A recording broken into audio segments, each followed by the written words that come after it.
जनसंख्या को लेकर देश में बड़ी बहस चल रही है। यूएन की रिपोर्ट में कहा गया कि भारत जल्दी चीन को पीछे छोड़ देगा। मोहन भागवत हैं आरएसएस प्रमुख, उन्होंने कहा है कि जनसंख्या पे सीधे सीधे तो नहीं बोला, लेकिन उन्होंने कहा है कि जानवर और इंसान में फर्क है और जानवर बच्चे ज़्यादा पैदा करते हैं। देखिए, वो इस तरह की बातें अगर करते रहेंगे तो कोई भी उनके खिलाफ जाकर 295A का केस बुक करा देगा। तो उनको, मोहन भागवत को, अपनी बात जो वो करेंगे वो जिम्मेदारी से बात करें। वो इंसान,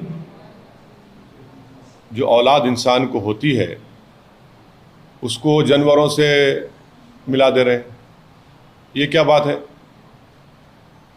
और दूसरी बात यह है कि मोहन भागवत को ये जानना चाहिए कि भारत में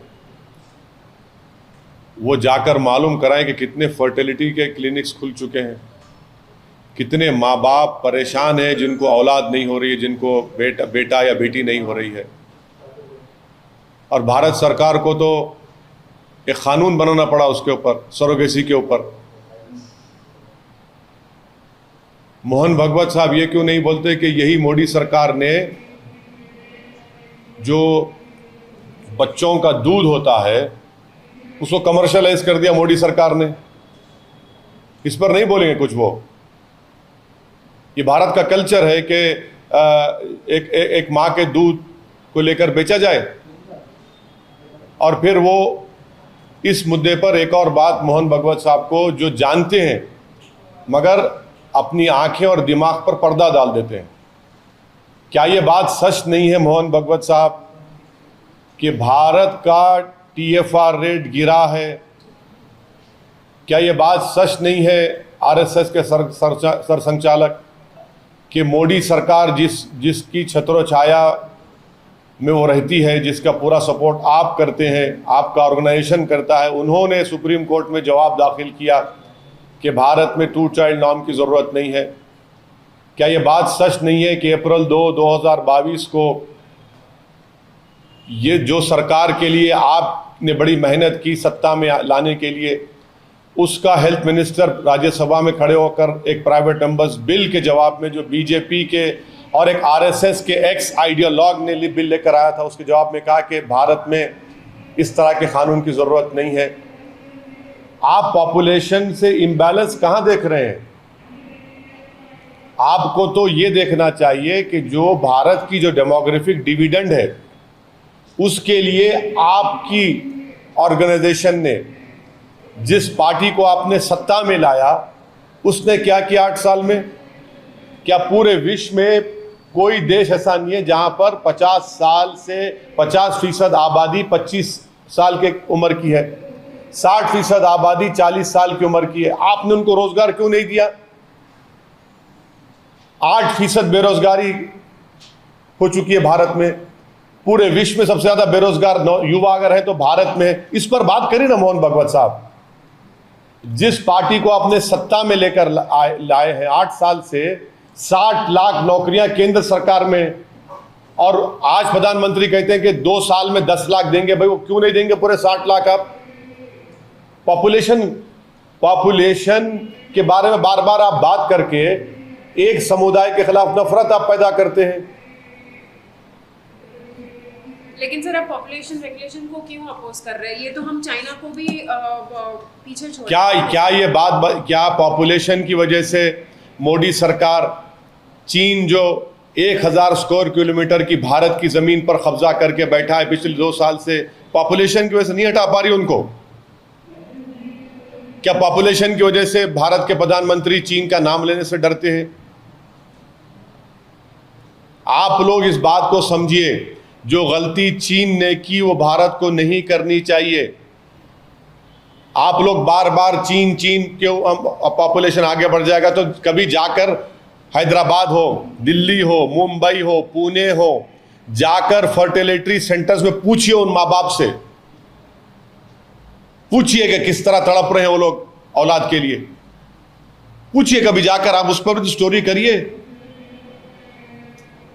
सर, क्या भारत सरकार अगर 2 बच्चों का कानून लेके आती है तो आप उसको समर्थन? मैं बिल्कुल समर्थन नहीं करूंगा, क्योंकि ये भारत के हित में नहीं होगा। और खुद मोदी सरकार जो ये बात कह चुकी है ना, सुप्रीम कोर्ट में आपने एफिडेविट दिया, पार्लियामेंट में आपके हेल्थ मिनिस्टर ने कह दिया, अब आप हेडलाइन चलाएंगे ओवैसी ने यह कहा है। आपको यह हेडलाइन चलानी चाहिए कि ओवैसी ने वो बात कही है जो मोदी सरकार ने पार्लियामेंट में कही और सुप्रीम कोर्ट में एफिडेविट दाखिल किया था इस बारे में, जो सही था वो एफिडेविट। खुद ब खुद भारत का पॉपुलेशन TFR रेट डिक्लाइन हो रहा है। 2030 तक भारत का पॉपुलेशन स्टेबलाइज हो जाएगा, मगर जितनी चीख पुकार, जितनी पेट में और सर में दर्द जो हो रहा है उन लोगों को, अरे जरा तो शर्म रखो। जो डेमोग्राफिक डिविडेंड भारत में है, हमारे भारत की 50% आबादी 25 साल के कम उम्र के युवाओं की है, कुछ तो करो उनके लिए। मोदी सरकार ने क्या किया बताओ? 60% आबादी 40 साल से कम उम्र की, आपने क्या किया 8 साल में बताओ? इस पर डिबेट होनी चाहिए। बेरोजगारी इस मुल्क का सबसे बड़ा बर्निंग मसला है। अब रहा सवाल, मोहन भागवत साहब ने यह भी कह दिया कन्वर्जन। क्या कन्वर्जन से भारत को क्या ताल्लुक? मोहन भागवत साहब बताइए, मोहन भागवत साहब के क्या भारत का कोई रिलीजन है? भारत का कोई रिलीजन नहीं है। भारत सब रिलीजन को मानता ही है, भारत की खूबसूरती है। भारत का कोई रिलीजन है क्या? आप चाहते हैं कि भारत का एक रिलीजन हो जाए, RSS चाहती कि भारत का एक रिलीजन हो, एक कल्चर हो, एक जबान हो। ये नहीं हो सकता। इसलिए नहीं हो सकता क्योंकि भारत एक मल्टी कल्चरल मुल्क रहा है और रहेगा। क्या आप साउथ की तहजीब को नॉर्थ में फोर्सबली इंप्लीमेंट कर सकते? नहीं कर सकते। क्या आप एक रिलीजन को इंप्लीमेंट कर सकते? नहीं कर सकते। भारत की खूबसूरती है। अरे भाई, आप इतना डर क्यों रहे कन्वर्जन से? मुझे समझ में नहीं आ रहा मोहन भागवत साहब। डरने की बात क्या है? कन्वर्जन तो एक इंसान का चॉइस है ना। चॉइस तो भारत के संविधान में फंडामेंटल राइट है। पुट्टू स्वामी जजमेंट के बाद मोहन भागवत साहब, चॉइस एक फंडामेंटल राइट बन चुका है। कोई मजहब चेंज करेगा, उससे तकलीफ क्या? आपको क्या हो रही है? कोई भगवान को नहीं मानता, नहीं मानता, ठीक है। यही तो खूबसूरती है भारत की। और देखिए मोहन भागवत साहब, एक बात याद रखिए, हिंदुत्व में और भारतीयता में बहुत फर्क है। हिंदुत्व में और भारतीयता एक नहीं है मोहन भागवत साहब। ये दोनों अलग अलग चीजें हैं। सर, क्या आप कहना चाह रहे हैं कि कन्वर्जन सही है? अगर आपका मन लगता है कि मैं कन्वर्ट करना चाह रहा हूं, तो मैं कौन होता हूं रोकने वाला आपको? मैं कौन होता हूं रोकने वाला आपको? कन्वर्जन जबरदस्ती पे होते हैं। अगर देखिए सुप्रीम कोर्ट के जजमेंट्स है, किसी कन्वर्जन छोड़िए, किसी पे भी जबरदस्ती नहीं कर सकते आप। भाई, आप तो नाम पूछकर मारते हैं, वो जबरदस्ती नहीं है। गोश्त रखने के शुबे में आप वीडियो बनाकर मारते हैं, वो क्या है फिर? अगर कोई कन्वर्ट होना चाहता है, जैसा कि एक वो एक्स उत्तर प्रदेश के वक्फ बोर्ड चेयरमैन थे, वो कन्वर्ट हो गए, उस पर मोहन भागवत बोलो, उस पे बोलिए। अरे उस पे बोलेंगे नहीं? हाँ, वहां मर्जी आ गई, वहां मर्जी आ गई। प्यारे, क्या बात है! वाह वाह, आपकी मोहब्बत सलामत रहे उस आइडियोलॉजी के लिए। होते हैं, उसके लिए वही तो प्रॉब्लम है। मोहन भागवत साहब ने ये भी कहा कि पॉपुलेशन के मुतालिक उन्होंने ये बात बोली कि जनसंख्या पैदा करना सिर्फ जानवरों का काम है। मतलब सुनिए, मोहन भागवत साहब को संविधान पढ़ना चाहिए। आप संविधान को कब माने हमको मालूम। अब भारत 75वीं आजादी यौम आजादी मनाने जा रहा है। तिरंगे को आप कब माने? ऑर्गेनाइजर पढ़ लो आप। आपने 3 रंग के बारे में आपके उस वक्त के सरसंघचालक ने क्या कहा था, वो पढ़ लो आप। जनगण मन के बारे में आपके उस वक्त के सरसंघचालक ने क्या कहा था, पढ़ लो आप। मोहन भागवत साहब, मेरी आपसे गुजारिश है कि डायरेक्टिव प्रिंसिपल्स पढ़िए भारत के संविधान के। आप लोग के दिमाग में खाली 44 घुसा हुआ है। क्या डायरेक्टिव प्रिंसिपल में नहीं लिखा गया कि जो कमजोर होगा उसको ताकतवर बनाया जाएगा? सोशली कमजोर होगा, ताकतवर बनाओ। इकोनॉमिकली कमजोर होगा ताकतवर बनाओ, पॉलिटिकली कमजोर होगा ताकतवर बनाओ। यही तो बात है, इक्वालिटी अमॉन्ग इक्वल्स की बात करता है संविधान। ये समझते नहीं, समझना नहीं चाह रहे, इन चीजों को जानते हैं मगर अपनी आइडियोलॉजी उन पर इतना गालिब आ चुकी है कि किसी को सच्चाई को दूसरी मानते ही नहीं है, बस अपने आप को सच मानते हैं। सच्चाई संविधान है, उसको मानना पड़ेगा। सर ये अभी संसद में अनपार्लियामेंट्री वर्ड्स के बारे में कहा जा रहा है कि अब से अब एक बात सुनिए, हम तो जो किताब जिन्होंने छपाया उनसे हम रिक्वेस्ट कर रहे कि भाई प्रोसीजर पे तो बात कर लो, पार्लियामेंट के रूल्स पे तो बात कर लो। बिल आता है सरकार का, एक ही दिन में बिल आता है, मेंबर्स कैसे पढ़ेंगे और उसको स्टैंडिंग कमेटी रेफर नहीं करते? वो क्या रूल प्रोसीजर में नहीं है? रूल प्रोसीजर के तहत स्टैंडिंग कमेटी, अब स्टैंडिंग कमेटी रेफर नहीं करते। और अनपार्लियामेंट्री वर्ड के दूर की बात, वो अहम नहीं है, कंटेक्स्ट अहम है। कंटेक्स्ट, जो कंटेक्स्ट होगा अहम है। अब कंटेक्स्ट क्या है कि मैं बोलूंगा कि मैं मोदी सरकार पर फूल फेंक के मारूंगा क्योंकि आपने नौजवानों को बेरोजगार बना दिया। मैं कहूंगा पार्लियामेंट में खड़े होकर कि मैं देश के प्रधानमंत्री और उनकी सरकार पर फूल फेंक कर मारूंगा क्योंकि देश के युवाओं का मुकद्दर बेरोजगारी बना दिया। तो क्या फूल को अनपार्लियामेंट्री बना देंगे आप? मारूंगा उसके नहीं, फूल अच्छा, फूल बरसा के मारूंगा। और ये कहूंगा कि भाव फूल बरसाओ मोदी सरकार पर कि उन्होंने भारत के नौजवानों को बेरोजगार बना दिया। तो क्या अनपार्लियामेंट्री हो जाएगा? कंटेक्स्ट इंपॉर्टेंट है। ये लफ्ज की बहस में मत जाइए, रूल्स को, प्रोसीजर को फॉलो करने की जरूरत है। अरे भाई बिल आता है, स्टैंडिंग कमेटी नहीं जाता। स्टैंडिंग कमेटी क्यों नहीं जाता भाई? संविधान में जो कॉन्स्टिट्यूशनल वैल्यूज है उस पर काम करिए। मालूम ही नहीं, कॉन्स्टिट्यूशनल वैल्यूज, कॉन्स्टिट्यूशनल मोरालिटी कुछ ही नहीं, कुछ भी नहीं होता उस पर काम। सर डिसेंसी और डेकोरम भी कोई चीज होती है? हाँ बिल्कुल होनी चाहिए। ये डिसेंसी और डेकोरम है कि आप उसी दिन बिल ला लेते हैं, स्पीकर साहब से रिक्वेस्ट कर लेके मना लेते और उसी वक्त आप पास कर लेते, नाम पढ़ सकते, नाम समझ सकते।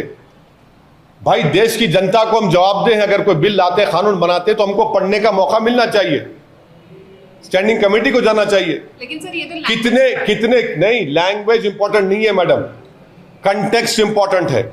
कंटेक्स्ट इंपॉर्टेंट है। पार्लियामेंट सेशन तो लैंग्वेज तो आपके हिसाब से पार्लियामेंट में किसी भी तरह से बात कर पार्लियामेंट्री वर्ड्स का यूज नहीं, अनपार्लियामेंट्री देखिए आज के जमाने में होता क्या है कि कोई अनपार्लियामेंट्री वर्ड बोल दिया और माशाल्लाह से ANI उसको लाइव टेलीकास्ट कर दिया, जैसा कि हमारा करते हैं, रिपब्लिक करती है, ABP करता है, हमारे ZTV प्रसाद साहब करते हैं, आप लोग माशाल्लाह हमारे बहुत करीबी दोस्त हैं। लाइव टेलीकास्ट में चला गया, अब बाद में एक्सपंज। अरे एक्सपंज के माने क्या है? इसीलिए करो, कंटेक्स्ट इंपॉर्टेंट है। अगर मैं कहूंगा कल पार्लियामेंट बहस होगी बेरोजगारी के ऊपर, मैं कहूंगा कि मैं मोदी सरकार पर फूल बरसाकर मारूंगा क्योंकि उन्होंने नौजवानों को बेरोजगार बना दिया, तो क्या आप फूल को अनपार्लियामेंट्री कर देंगे? समझिए इंपॉर्टेंट क्या है कि रूल्स एंड प्रोसीजर को आप इंप्रूव करिए, कॉन्स्टिट्यूशनल वैल्यूज, कॉन्स्टिट्यूशनल मोरालिटी को करिए। आप बताइए अब पार्लियामेंट कितने दिन बैठ रहा है भाई? मॉनसून सेशन 18 तारीख से 12 अगस्त तक क्या होगा भाई? उसमें क्या बहस कर पाएंगे हम? जब साल शुरू होगा तो आप एक साल का कैलेंडर बना दीजिए कि इतने दिन बजट सेशन, इतने दिन मॉनसून सेशन, इतने दिन विंटर सेशन होगा। कैलेंडर बनाइए ना, आप नहीं बनाते। आप अनपार्लियामेंट्री वर्ड्स की बात कर रहे हैं। क्या ये अनपार्लियामेंट्री नहीं था कि स्पीकर पीछे बैठा है, प्रधानमंत्री सामने बैठा है? अनपार्लियामेंट्री नहीं था ये? किताब लिखने वालों से पूछ रहा हूं, बताओ, मेरे सवाल का जवाब दो जिन्होंने किताब लिखी। आप ज्ञानी हैं, आप सारे देश में ज्ञान बांट रहे हैं, इतनी मोटी किताब छापे आप। नहीं बोल सकते आप क्योंकि आपको अपनी नौकरी का डर है। बोलेंगे प्रधानमंत्री सामने, स्पीकर पीछे, अनपार्लियामेंट्री, तो नौकरी चली जाएगी आपकी। चलिए एक सवाल सर, आप शहर हैदराबाद के सांसद हैं। बीजेपी अभी कार्यकारिणी की बैठक हुई थी, उसमें ये बात खुल के आई थी कि हैदराबाद शहर का नाम भाग्यनगर करेंगे। इस पर आपको क्या कहना है? ऐसा है ना, नौकरी नहीं दे सकते, नाम बदल दो। चीन को भगा नहीं सकते जो 1000 किलोमीटर कब्जा करके बैठा है, नाम बदल दो। हाँ, पेट्रोल डीजल की कीमतें आसमानों को छू रही हैं, नाम बदल दो। 2 करोड़ नौकरियों का वादा किए थे 2014 में, नाम बदल दो। ट्रेड इम्बैलेंस को इंप्रूव करेंगे, नाम बदल दो। डॉलर को 40 रुपए करेंगे, नाम बदल दो। हैदराबाद में सैलाब आया, 1 पैसा मोदी सरकार नहीं दिए, नाम बदल दो। ये सब इनका मामला, ये नफरत आप तेलंगाना में फैलाएंगे, तेलंगाना की आवाम आपको धुतकार देगी। मोहब्बत को आम करो। आप नफरत फैलाने की कोशिश कर रहे हैं, तेलंगाना की आवाम रिजेक्ट करेगी उसको। और यहां पर तेलंगाना की फीलिंग है, उसको समझो आप। ये दारुसलाम में जॉब मेला लगा है, तो क्या मकसद है? क्या देखिए, जैसा कि मैंने अभी आपसे कहा है कि भारत में, तेलंगाना में बेरोजगारी एक बहुत बड़ा बर्निंग मसला है। और अगर हम युवाओं को सही राह नहीं दिखाएंगे, उनकी उस उम्र के हिस्से में उनको कंस्ट्रक्टिव और तामीराती काम की तरफ उनको लेकर नहीं जाएंगे, तो सोसाइटी में इंस्टेबिलिटी पैदा हो सकती है। और हमारी बदबख्ती है कि केंद्र में एक ऐसी सरकार है जिसने रोजगार पर कोई काम नहीं किया, सिर्फ झूठ बोलते हैं। इसीलिए आज हमने हमारे पार्टी ऑफिस में कई ऐसे हमने फंक्शंस किए करते हैं। अब 1500 वैकेंसियों की ज़रूरत है। बिग बास्केट एक शिप्स कंपनी है, उन्होंने हमसे कांटेक्ट किया, तो हमने कहा आइए हम पूरे हमारे कॉन्स्टिट्यूंसी में ऐलान करवाए, सोशल मीडिया से, इलेक्ट्रॉनिक प्रिंट मीडिया से, हमारे संगठन के लोग भी गए, जमा किए लोगों को। तो मकसद ये है कि इनको नौकरी मिले, और अगर वो 8-9 घंटे काम करेंगे डिलीवरी एग्जीक्यूटिव का, तो कम से कम उनको वो मेहनत के ऊपर उनको 30 से 35 हज़ार मिलेंगे। और हम तो यही पैगाम दे रहे हैं भारत के युवाओं को कि मेहनत करिए, कंस्ट्रक्टिव काम करिए, मोहब्बत को आम करिए, और अपने हिम्मत और हौसले को बुलंद रखिए। क्योंकि ये जो ताकत भारत की आज हमारे पास है, वो ये युवा है। कल का मुस्तकबिल नौजवानों का होने वाला है, कल का मुस्तकबिल मोदी जी का नहीं होने वाला है। भारत का मुस्तकबिल ये युवा है। तो इसलिए उनको कंस्ट्रक्टिव तामीराती काम की तरफ लगाना, उनको रोजगार देने की कोशिश करना है। और इसी एक छोटी, हम अपनी तरफ से छोटी कोशिश कर रहे हैं। और मैं भारत के, बल्कि मेरे कॉन्स्टिट्यूंसी के नौजवानों से अपील भी किया हूँ कि मेहनत करने से मत कतराइए। छोटा काम हो, बड़ा काम हो, आप मेहनत करो। क्योंकि जब आप मेहनत करेंगे तो हक और हलाल की कमाई कमाएंगे आप। और आज के इस प्रोग्राम में हम देखा है, एक मुस्लिम महिला, ये जो लोग आपके टीवी चैनलों पर बैठकर आपके बड़े बड़े एंकर जो बड़े बातें करते हैं, ये मुस्लिम महिला पे दुश्मन दबा दिया जा रहा है, वो क्या? अरे आके देखो, यहाँ पर एक मुस्लिम महिला हिजाब निकाब पहनकर बोल रही है, मैं 5 साल से काम कर रही हूँ, मोटरसाइकिल पर डिलीवरी एग्जीक्यूटिव हूँ, 30,000 रुपये कमाती हूँ। ये चेहरा आप लोग दिखाना चाहिए मुसलमानों का। एक मुसलमान हस्बैंड एंड वाइफ दोनों डिलीवरी एग्जीक्यूटिव है। ये बड़ा, ये चीज़ को देखिए आप लोग। ये जो ट्रांसफॉर्मेशन, जो डेवलपमेंट मुस्लिम सोसाइटी में है, इसको भी महसूस करनी चाहिए।